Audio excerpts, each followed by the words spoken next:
capítulo 2, eu pretendo estar lendo do versículo 1 até o versículo 10.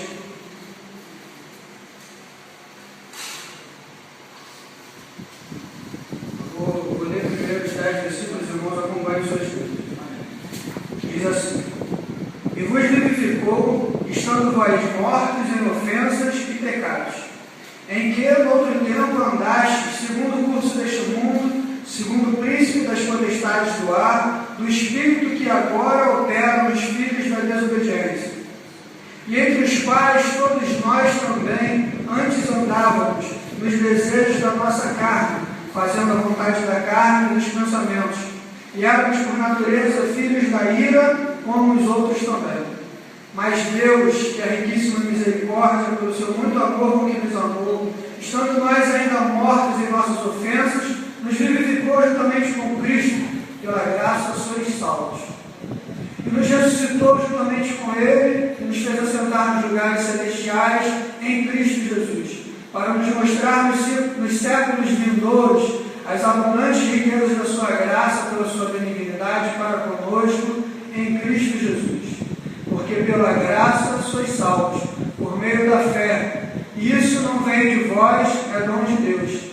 Não vem de obras para que ninguém se glorie, porque somos feitura sua, criados em Cristo Jesus para as boas obras, as quais Deus preparou para que andássemos nela. Eu não sei se os irmãos se lembram, as duas últimas vezes que eu preguei sobre o livro de Efésios. Eu preguei sobre o capítulo 1, primeiro do versículo 1 ao 14, que nos diz o apóstolo Paulo que nós fomos escolhidos por Deus, fomos comprados por Cristo através do sacrifício na cruz do Calvário e fomos selados com o Espírito Santo. Falei também do versículo 15 até o 23, dizendo que a nossa oração deve ser baseada no nosso amor pelos nossos irmãos, que nós devemos orar com fé, porque nós estamos em Cristo. E agora o apóstolo Paulo continua no capítulo 2 dessa epístola maravilhosa, falando da nossa situação. Ele começa esse capítulo 2 falando de como estávamos antes de sermos salvos, antes de conhecermos a Deus, antes que Ele nos buscasse no mundo. Depois ele fala de como nós estamos hoje e encerra essa passagem falando a respeito do nosso futuro eternamente com Ele na glória. E esse versículo começa de uma forma bem incisiva e bem direta, esses versículos dessa passagem. Versículo 1 ele diz assim: E vos vivificou, estando vós mortos em ofensas e pecados. É muito importante a gente compreender, por mais que seja difícil, a gente saber que antes todos nós estávamos mortos quando vivíamos sem Deus. A gente às vezes, como foi dito aqui nessa noite, a gente olha para as pessoas que estão no mundo e às vezes a gente acha que eles estão aproveitando a sua vida, que eles estão vivendo e usufruindo de alguma coisa melhor do que nós. Mas se nós nos lembrarmos do nosso passado, de como nós estávamos antes, de como nós vivíamos, de qual era a nossa condição, não é difícil a gente perceber que antes nós não tínhamos uma verdadeira vida. A gente vê a palavra de Deus falando disso de diversas formas. Salomão, no livro de Eclesiastes, ele fala que ele teve tudo o que ele queria, ele teve tudo o que os seus olhos desejavam, ele teve todo o ouro, teve toda a riqueza, mas no final ele diz que descobriu que tudo isso era como correr atrás do vento.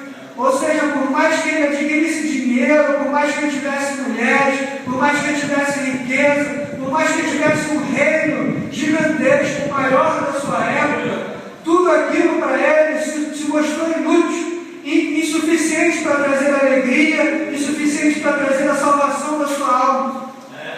E a gente vê ele falando novamente no livro de Provérbios, falando de uma sanguessuga que tem duas filhas, as quais são dar e dar. Ou seja, ele falando do coração do homem, da natureza do homem, que é como aquela sanguessuga que nunca está satisfeita, ela sempre quer alguma coisa mais.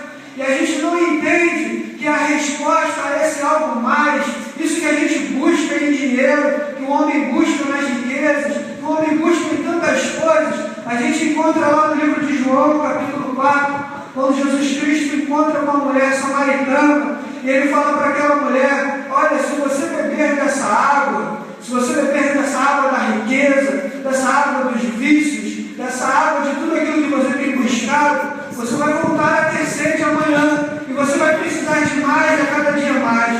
Mas se você beber da água que eu lhe der, nunca mais terá sede para sempre. Essa água que nós bebemos quando nós encontramos com Deus é uma água que não somente sacia a nossa sede natural, mas ela sacia a nossa sede de vida. Essa água é uma água que corre do trono de Deus, é a água que jorra da fonte de água viva.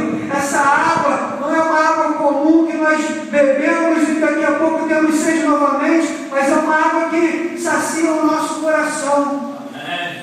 Aleluia. E antes de nós encontrarmos com Deus, antes de nós bebermos dessa água, é preciso que a gente entenda que no mundo nós não tínhamos vida. Nós buscávamos coisas que eram passageiras, buscávamos coisas que não nos traziam felicidade, buscávamos coisas que não nos davam segurança, como já foi dito aqui nessa noite, porque a única segurança verdadeira a gente encontra em Cristo. No mundo nós não tínhamos esperança, a gente não sabia o que ia acontecer amanhã, a gente não sabia se nosso emprego ia ser suficiente para sustentar a nossa casa, se o nosso dinheiro ia dar, o que iria acontecer, o que seria de mim se eu morrer, ou da minha família. Mas hoje, quando nós encontramos a vida, toda essa nossa sede foi saciada. Tudo isso foi saciado em Cristo. Por isso ele diz: Ele vos vivificou, Ele nos vivificou. Nesse momento em que nós encontramos com Ele, nós encontramos a verdadeira vida, algo que nós não tínhamos no mundo. Versículo 2 ele diz assim: estávamos mortos em pecados, em que noutro tempo andastes, seguindo o curso desse mundo, segundo o príncipe das potestades do ar, do espírito que agora opera nos filhos da desobediência. E a gente olha esse versículo, e a primeira pergunta é: como pode alguém estar andando para algum lugar se esse alguém está morto? Mas de fato, quando a gente está no mundo, por mais que a gente não tenha vida eterna, nós estamos caminhando em passos largos para o abismo, caminhando em passos largos para a morte. E por que estamos caminhando para o abismo? Ele diz aqui: porque estamos andando segundo o príncipe das potestades do ar, que é o nosso adversário, o diabo, nosso inimigo. A palavra de Deus nos diz que um dia ele desobedeceu a palavra de Deus, um dia ele se ensoberbeceu, um dia ele foi lançado fora do céu, e o seu destino já está selado, que é no lago de fogo e enxofre. E Apocalipse nos diz que todo aquele que não tem o seu nome escrito no livro da vida, ele também será lançado no lago de fogo e enxofre.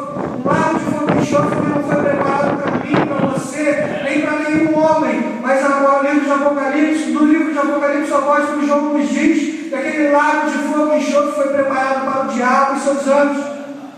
Mas todos aqueles que seguem esse príncipe da potestade do ar, esse príncipe das trevas, como dizem outras palavras, seguem ele para o seu destino, que é o lago de fogo e enxofre, que é a morte eterna, que é a perdição eterna.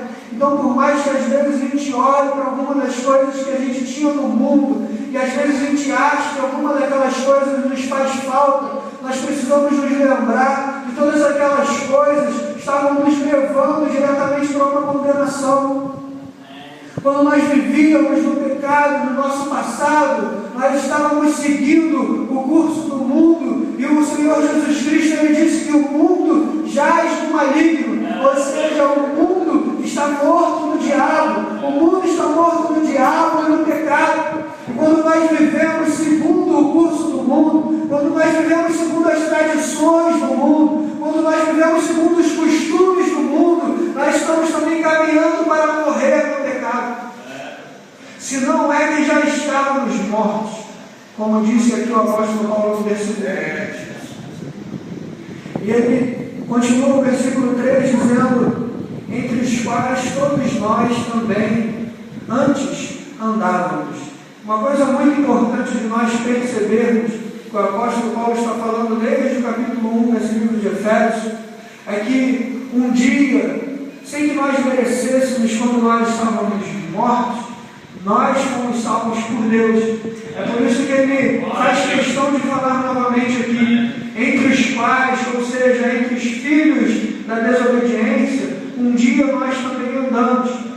E é muito importante nós nos lembrarmos disso, para que a gente se lembre também que a gente não tem condição de julgar a ninguém, a gente não tem condição, ou não deve de forma alguma, olhar para as pessoas que estão no mundo com desprezo, dar as costas para as pessoas que estão no mundo, porque um dia nós estávamos lá e o Senhor olhou para nós com misericórdia. Alguém tocado pelo Espírito Santo foi até nós, nos falou desse amor maravilhoso, e através dessa pregação, através dessa palavra, nós conhecemos a fé. Assim como nós recebemos essa fé, é importante que a gente olhe também para as pessoas que estão lá fora, como pessoas carentes de receber essa palavra, de também receber essa fé.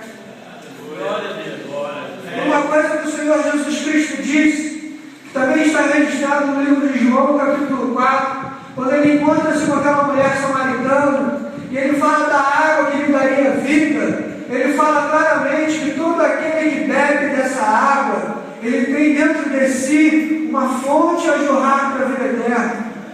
Isso nos diz claramente que no momento em que nós nos encontramos com Deus, no momento em que nós bebemos dessa água, essa água também deve fluir de nós para os que estão ao nosso redor. Alguém que provou do Espírito Santo, alguém que conheceu a Deus, ele não pode de forma alguma se contentar em ficar calado, ele não pode esconder isso dentro de si, mas o Espírito Santo é uma luz, ele tem que deixar brilhar para os que estão ao seu redor. Você tem que resplandecer no mundo, você foi chamado não simplesmente porque Deus queria salvar a sua vida, mas porque Ele tem uma obra a fazer através de você, e essa obra está diretamente relacionada com a salvação das pessoas que estão à sua volta. Essa obra que o Senhor te chamou para fazer está relacionada à salvação da sua família, da sua casa, dos seus irmãos, dos seus parentes, dos seus vizinhos, de todos aqueles que te conhecem. Então nós não devemos fechar a nossa boca, nós não devemos olhar para as pessoas que estão no mundo de forma preconceituosa, como se fossem pessoas que não têm salvação, porque nós também estivemos no lugar deles. Ele continua dizendo ainda que antes nós andávamos nos desejos da nossa carne, fazendo a vontade da carne e dos pensamentos, ou seja, nós não éramos de forma alguma melhores do que as pessoas que estão lá fora. De fato, a palavra de Deus nos diz que a todos quanto creram, Deus deu-nos o direito de serem feitos filhos de Deus. Hoje nós estamos numa posição diferente, hoje o Senhor nos colocou num lugar diferente, mas nós também já estivemos andando segundo a nossa vontade, já fomos desobedientes. Um dia nós também blasfemamos contra Deus, por mais que a gente olhe às vezes e diga como pode aquela pessoa é isso ou é aquilo, a gente precisa às vezes se lembrar que nós também, tantas vezes, estivemos na mesma posição, falando talvez as mesmas coisas. E o Senhor, Ele faz questão de nos lembrar disso, para que a gente possa, primeiramente, olhar para as pessoas que estão no mundo com compaixão e, em segundo lugar, olhar para Deus como um Deus dono de toda graça, rico em misericórdia, que olhou para nós com tanto amor quando nós não merecíamos. E quando nós estávamos nessa posição, o versículo 2 conclui dizendo: nós éramos por natureza filhos da ira, como os outros também. Dizer que nós éramos filhos da ira significa dizer que nós também estávamos condenados. Não havia para nós esperança, não havia para nós salvação, não havia para nós algo no qual nós pudéssemos nos agarrar e ter a certeza de vida eterna, ter a certeza de que amanhã veríamos o sol novamente, ou que ainda que não víssemos o sol, nós estaríamos em um lugar melhor. Não existia essa esperança para nós no passado. E por isso nós devemos glorificar e exaltar o nome do Senhor, porque Ele nos deu um motivo para louvar. Ele salvou a nossa alma, Ele nos deu esperança. Ele nos prometeu uma glória e Ele é fiel para cumprir. Glória a Deus. O versículo 4 começa a falar de como é a nossa situação hoje. E como é a nossa situação hoje? Ele começa falando o seguinte: mas Deus. E isso é extremamente importante que a gente pare nesse pedacinho, porque não fomos nós que buscamos a Deus, não foi meus irmãos que me deram alguma coisa para que eu alcançasse a salvação, não foi o meu pai que me salvou, não foi minha mãe, mas foi o próprio Senhor. Ele, como disse no capítulo 1, versículo 3, Ele nos escolheu antes da fundação do mundo. Como disse João, no livro do Evangelho de João, capítulo 3, versículo 16, Ele amou o mundo, ou seja, Ele amou cada um de nós e deu o seu único Filho, para que todo aquele que nele crê não pereça, mas tenha vida eterna. Então a nossa salvação, ela partiu de Deus. A nossa salvação partiu daquele que não precisava de nós. Assim como Ele fez uma vez no dilúvio, Ele poderia destruir toda a humanidade. Se Ele quisesse, Ele poderia destruir todo mundo, começar tudo de novo como um novo Éden. Mas Ele preferiu nos salvar. Por que Ele preferiu nos salvar? Versículo 4. Mas Deus, que é riquíssimo em misericórdia, pelo seu muito amor com que nos amou. Ele nos salvou por nos amar. É maravilhoso nós pensarmos que antes de nós existíssemos, antes mesmo que nossos pais existissem, e como disse aqui no capítulo 1, antes que viesse formar a terra, o Senhor Ele já conheceu a mim, já conheceu você, Ele já amou a cada um de nós. As pessoas podem se perguntar por que Deus formou o homem, por que Deus formou a terra, sabendo que o homem desobedeceria, sabendo que ele teria que morrer na cruz do Calvário. E a resposta está aqui, é bem simples. O Senhor Ele se dispôs ao seu sacrifício, a fazer tudo isso, porque Ele ama você. Porque Ele ama você. Tudo isso que nós estamos passando, tudo isso pelo qual Ele passou, é porque o Senhor Ele estava disposto a fazer tudo para que você pudesse viver com Ele eternamente. E Ele continua falando: estando nós ainda mortos em nossas ofensas, nos vivificou juntamente com Cristo. Então, naquele momento em que Cristo Ele ressuscita, naquele momento em que Ele vence a morte, aquela pedra é removida, a ressurreição de Cristo trouxe a vida para todos nós. Naquele momento, Ele estava ali sacramentando a sua vitória. Ali todas as profecias estavam sendo cumpridas. Ali é onde Ele se pergunta no Salmo: onde está a morte e o aguilhão? Ali a gente vê o Senhor Jesus Cristo colocando aos seus pés todas as coisas, ressuscitando glorioso, para que também nos pudesse dar a vida. Nós ressuscitamos com Cristo, quando Cristo ressuscitou dos mortos. Nós recebemos a vida em Cristo, quando Ele recebeu a vida e Ele passou essa vida a todos aqueles que o aceitam. Então, a partir do momento que nós levantamos nossas mãos, nós herdamos também a ressurreição e a vida eterna de Cristo. Naquele momento, e o apóstolo Paulo nos diz, isso tudo aconteceu quando nós ainda estávamos mortos, para deixar bem claro que não foi porque nós merecíamos, não foi porque nós fizemos alguma coisa para Deus, porque temos alguma coisa para Ele, mas simplesmente porque Ele me ama, porque Ele te ama, porque Ele ama a cada um de nós, por isso Ele nos salvou, por isso Ele deu a sua vida. E por isso o apóstolo Paulo conclui esse versículo falando: pela graça sois salvos, pela graça de Deus, esse dom maravilhoso que Ele nos deu. Versículo 6: e nos ressuscitou juntamente com Ele e nos fez assentar em lugares celestiais em Cristo Jesus. É maravilhoso nós pensarmos, irmãos, que ainda que há um tempo atrás nós estivéssemos mortos, hoje nós estamos reinando com Cristo. É tão difícil a gente entender, se a gente para pensar como pode alguém caminhando, mas foi esse milagre que Cristo fez em nós, foi esse milagre que Cristo fez na sua vida, foi esse milagre que Cristo fez por você. Ele te tirou do mundo, te tirou daquele poço de pecado e te colocou como príncipe deste mundo. Talvez hoje a gente ainda não possa ver, a gente ainda não possa contemplar, mas nós temos uma herança que é reservada para os santos.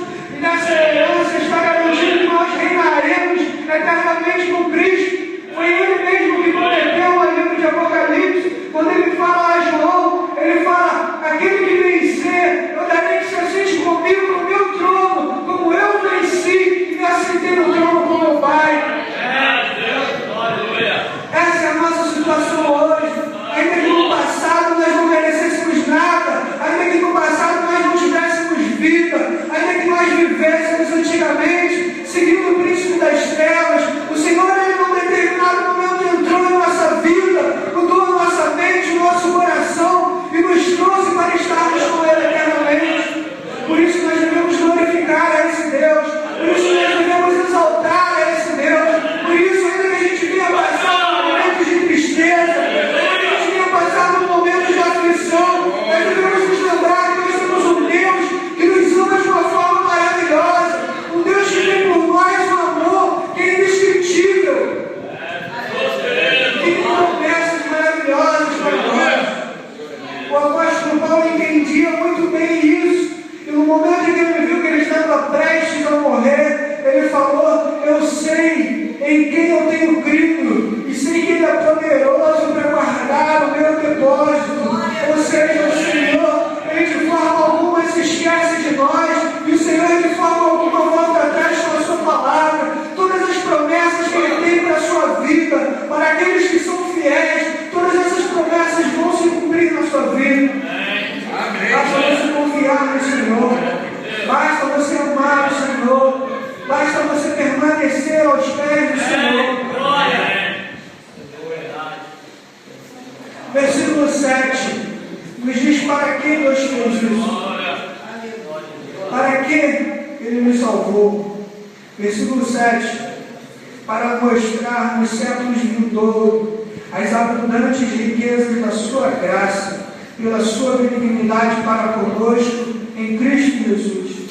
Ou seja, o Senhor, Ele permitiu talvez que nós nascêssemos em pecado, que nós vivêssemos num mundo de perdição, para que um dia, quando nós estivermos com Ele eternamente, a gente possa olhar para trás e dizer: eu não merecia isso, mas o Senhor, com sua misericórdia, pela sua graça, Ele me deu algo que é maravilhoso demais para mim. Para que eternamente a gente possa louvar o nome do Senhor, eternamente a gente possa dar graças ao nome do Senhor, não simplesmente porque Ele mandou que a gente desse, mas porque Ele é o Deus que salvou a nossa vida.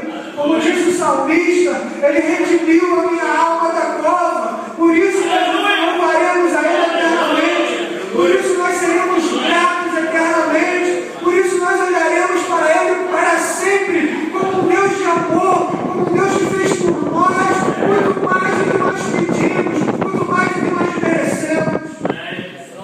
Por isso Ele nos salvou, por isso Ele preparou toda essa graça, para que eternamente nós pudéssemos viver com Ele em amor, eternamente nós tivéssemos por Ele um amor verdadeiro, porque Ele nos ama de forma verdadeira. E todo aquele que ama, Ele quer também ser amado da mesma forma. Por isso Ele nos ofereceu essa graça, para que nós tivéssemos por Ele a gratidão e o amor eterno.